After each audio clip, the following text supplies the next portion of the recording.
សួស្តីបងប្អូនបាទថ្ងៃនេះយើងមកជួបគ្នាជាមួយនឹងវីដេអូថ្មីបន្តទៀតណាបងប្អូនណាបាទហើយថ្ងៃនេះផងដែរខ្ញុំមកឆ្លើយនៅ comment បងប្អូនយើងគាត់សួរខ្ញុំបាទគាត់ comment សួរថាលោកគ្រូកូនរបស់ខ្ញុំហ្នឹងមានខ្សែជីវិតហើយមានកោះនៅលើខ្សែជីវិតបាទហើយខ្សែខួរក្បាលហ្នឹងក៏មានកោះខ្សែបេះដូងហ្នឹងក៏មានកោះបាទ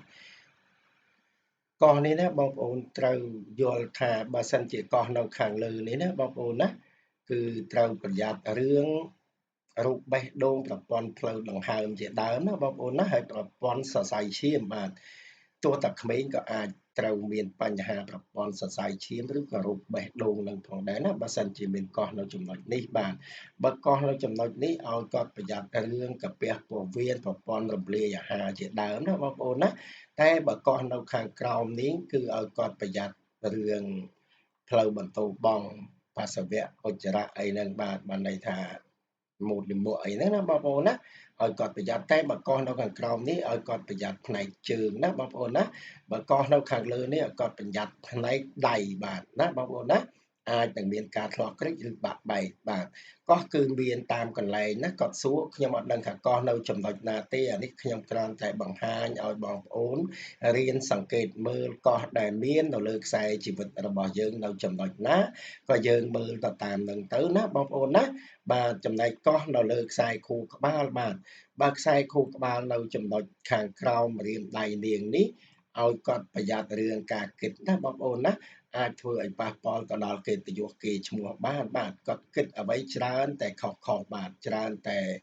បំពេញដូចជាគិតទៅលើរឿងការរកស៊ីខុសច្បាប់ឬក៏រឿងពាក់ព័ន្ធទៅជាមួយនឹងច្បាប់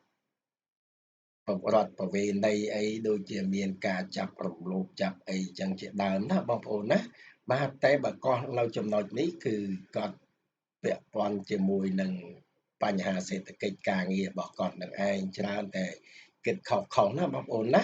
បាទហើយក៏ប្រយ័ត្នកោះនៅលើខ្សែខួរក្បាលនេះបើនិយាយអំពីរោគវិញគឺប្រយ័ត្នពីត្រឹមបំពង់កនឹងទៅលើបាទអាចនឹងមានការរលាកបំពង់កលាក់ស៊ីច្រមុះខ្សោយសមត្ថភាពភ្នែកណា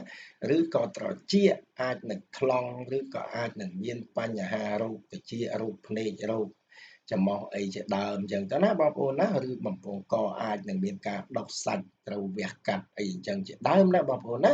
បាទសម្រាប់កោះនៅលើខ្សែគោលនេះណាគេហៅថាខ្សែក្រោមសាំងនៃជីវិតគឺខ្សែទាំង3នេះហើយណាបងប្អូនណាបាទចំណែកកោះនៅលើខ្សែបេះដូងកោះនៅចំណុចក្រោមរានដៃកូននេះឲ្យគាត់ប្រយ័ត្នរឿងបញ្ហារឿងក្រុមគ្រួសារសេចក្តីស្រឡាញ់ស្នេហាអីផ្សេងហ្នឹងណាបងប្អូនណាបាទតាក់ទងទៅជាមួយនឹងរឿងសម្ព័ន្ធគ្រួសារសម្ព័ន្ធស្នេហាអីហ្នឹងណាបងប្អូនណាបាទបើកោះនៅចន្លោះនេះណាបងប្អូនណាចំចន្លោះរានដៃកូននិងរានដៃនាងនេះឲ្យគាត់ប្រយ័ត្នរឿងរោគអាចតាក់ទងទៅជាមួយនឹងប្រមាត់ថ្លើមអីជាដើមណាបងប្អូនណាបាទហើយបើកោះនៅក្រោមរៀនដៃនាងឲ្យប្រយ័ត្នផ្នែកភ្នែកណាបងប្អូនណាអាចនឹងមានបញ្ហាភ្នែកធ្ងន់ធ្ងរណាបងប្អូនបាទបើកោះនៅក្រោមមករៀនដៃកណ្ដាលនេះណាបងប្អូនណាក៏ឲ្យគាត់ប្រយ័ត្នរឿងមាត់កពាក្យសម្ដីអាចនឹងមានបញ្ហារលំរលាយរឿងទ្រព្យសម្បត្តិណាបាទដោយសារពាក្យសម្ដីបាទណាបងប្អូនណារលំរលាយរឿងទ្រព្យសម្បត្តិអាចនឹងខ្សែធននៅក្នុងអាជីវកម្មដោយសារពាក្យសម្ដីណាបងប្អូនណាប្រយ័ត្នបាទកោះទាំងអស់នេះគឺវាមានកន្លែងកើតរបស់វាណាបងប្អូនណាដែលអាចនឹងប៉ះពាល់ទៅលើបញ្ហាផ្សេងបងប្អូនមានកោះនៅចំណុចណាក៏បងប្អូនសង្កេតមើលរឿងទាំងអស់ហ្នឹងទៅណាហើយក៏ថាមានខ្សែមួយដកគៀនខ្សែជីវិតហើយបាញ់ចូលក្នុងភពសុក្រណាបងប្អូនហើយខ្ញុំមិនដឹងថាខ្សែហ្នឹងបាញ់ចេះឬក៏បាញ់ប្រឈោចេះទេណាបងប្អូនណាយើងអត់បានដឹងថាខ្សែបាញ់ប្រឈោឬក៏បាញ់ផ្ដេកបាទតែបើខ្សែបាញ់ផ្ដេកគឺមិនល្អទេណានេះគឺជាខ្សែឧបសគ្គហើយណាបងប្អូនណាបាទកាត់ដល់ត្រឹមណាគឺប៉ះពាល់ដល់រឿងរ៉ាវត្រឹមនោះណាបើខ្សែបាញ់ប្រឈោនេះគឺល្អវិញទេបាទទោះចេញតែពិភពសុក្រទៅបើវាបាញ់ទៅរោមរៀនដៃមួយណាក៏និយាយរឿងទៅលើ ម្រាមដៃមួយនោះទៅណាពីព្រោះនៅតាមម្រាមដៃមួយសិតតែមានអត្ថន័យរបស់វាហើយណាបងប្អូនណាដែលខ្ញុំធ្លាប់បញ្យល់ហើយបាទបងប្អូន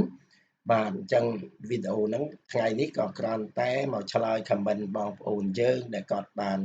comment សួរនៅវីដេអូមុនណាបងប្អូនណាបាទហើយខ្សែដែលគាត់ថាដុកគៀនកាត់ខ្សែជីវិតមកដល់ភពសុខហ្នឹងខ្ញុំមិនដឹងខ្សែយ៉ាងម៉េចទេខ្ញុំសូមឆ្លើយប៉ុណ្្នឹងណាបងប្អូនណាបាទសូមអរគុណសូមជម្រាបលាជួបគ្នានៅវីដេអូក្រោយបាយបាយ